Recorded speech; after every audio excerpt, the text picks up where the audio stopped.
partis politiques du pouvoir comme de l'opposition ne respectent pas souvent cela.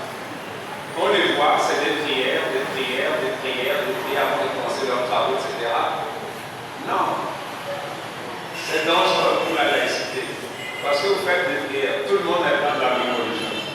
Mais, en général, c'est les chrétiens, ça dépend de la couleur du hiver, ou bien c'est les chrétiens, ou bien c'est les musulmans qui imposent leur prière et tout le monde y va.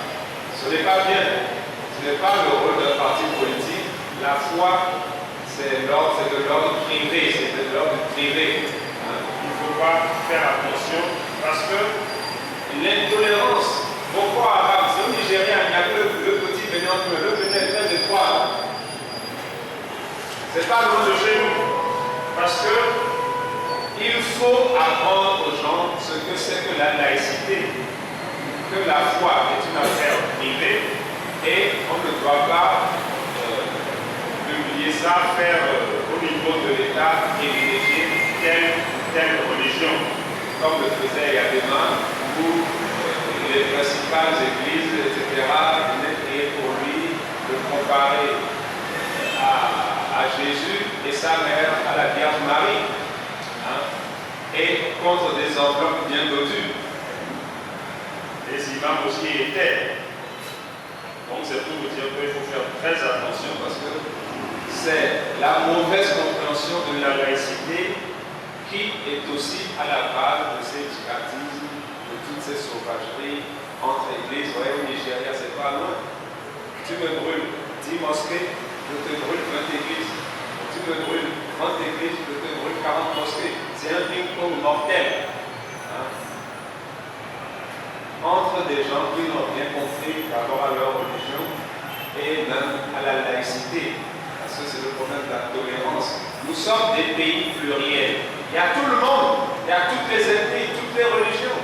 Donc il faut accepter que les autres peuvent être différents de nous. C'est ça la tolérance. Et il faut se battre, comme l'a dit Voltaire, pour que même ce que vous n'approuvez pas, vous puissiez le défendre si ce n'est pas contraire à la loi. Donc le problème, c'est très important aujourd'hui parce que il faut que aussi les gens comprennent que la liberté d'offenser fait partie de la liberté d'expression. On peut caricaturer qui on veut, on peut critiquer qui on veut, mais il faut lire Joshua Hill, le phénomène américain, qui fait le distinguo entre l'offense et le préjudice.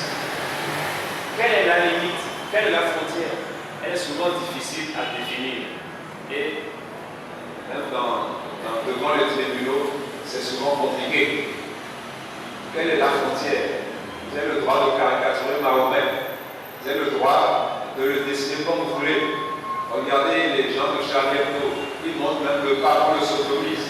On montre Jésus, on le sodomise, etc. Bon, ils sont probablement chrétiens, mais eux, ils font de la caricature. C'est-à-dire le droit d'offenser, le droit de rire, le droit de recourir à l'ironie. Ça, la liberté. Mais si vous trouvez un chrétien, vous n'aimez pas les chrétiens, vous agressez un chrétien parce qu'il porte une croix, là, vous commettez un préjudice. C'est Dieu qui vous protège, non? Donc vous ne pouvez pas manger Dieu. Si vous mangez Dieu, ça veut dire que vous mettez au-dessus de lui. Vous déclarez qu'il est impuissant, qu'il est totalement impuissant, il est incapable de se voler, donc vous le mangez. Donc ça veut dire que vous-même, vous rabaissez votre Dieu à la nullité. Donc faites comprendre ça aux gens, hein, qu'on ne mange pas son Dieu. C'est renverser les rôles. C'est Dieu qui est au-dessus et vous en dessous. Et vous le priez. Pourquoi? Parce que vous lui donnez la protection. Donc c'est comme ça qu'on renverse les rôles par ignorance. Et puis en plus, si vous connaissez bien votre religion, il y a eu un débat, c'était quel jour ça? Vendredi, sur le campus, à propos de religion, extrémisme, etc. Il a intervenu là-dessus, c'est-à-dire que si on insulte votre Dieu, votre religion, quoi le problème? Ce n'est que l'opinion d'une personne. Est-ce que votre religion va disparaître? Et puis le drame, ceux qui se battent, c'est qu'ils ne connaissent pas leur religion, ils n'ont pas d'avion pour la défendre. Et j'ai demandé dans l'amphithéâtre, quels sont ceux qui avaient lu le Coran? Parmi les zéro. C'est que l'on est zéro. Alors, comment ces gens peuvent défendre leur religion? S'il n'y a pas de raison. Et ces insultes vont voler, puis le doigt, puis les machettes. C'est ce qui se passe. Avec les esservelés qui tuent accrochés à droite. Parce qu'ils ne savent pas. Quelqu'un blasphème, c'est son droit de blasphémer, il a le droit de prendre votre religion. Il a le droit d'insulter votre religion. Le préjudice, c'est ça dans le tribunal. Le préjudice, il n'y a aucun préjudice qui s'adresse à Dieu. Vous insultez Jéhovah, Mahomet, Allah, n'importe qui. Aucun juge ne pourra vous condamner pour ces gens-là, puisque d'abord il n'existe pas physiquement. Donc, voilà, il faut que les gens comprennent ces choses-là. Les intellectuels, les savants, les professeurs, etc., ou bien des sages dans les quartiers, dans les villages, certains chefs traditionnels, etc., c'est-à-dire que les leaders d'opinion, c'est des gens qui ont une certaine considération au sein de la population, qui ont une certaine autorité grâce à leur savoir. Et c'est pour ça qu'on fait appel à eux pour s'exprimer sur tel sujet, etc. J'ai eu à former au début des grandes vacances, je crois en juillet, des journalistes. J'ai fait une formation pour les journalistes culturels. J'ai dû les attaquer en parlant de leaders d'opinion. Je leur ai dit qu'ils étaient responsables du fait que la plupart des leaders d'opinion locaux, ceux qui ont souvent la parole, sont des cancres. Et c'est de leur faute. Vous prenez des pasteurs qui ont à peine lu la Bible, connaissent quelques versets, qui déraillent, disent des bêtises. On prend n'importe qui pour raconter des bêtises. Vous allez sur les radios religieuses, c'est des bêtises. Vous ouvrez les radios le matin, il n'y a que des versets de culte, on entend des bêtises. Les gens ne sont même pas cultivés, ne savent rien du tout. Et ils disent des bêtises, mais la population dit non.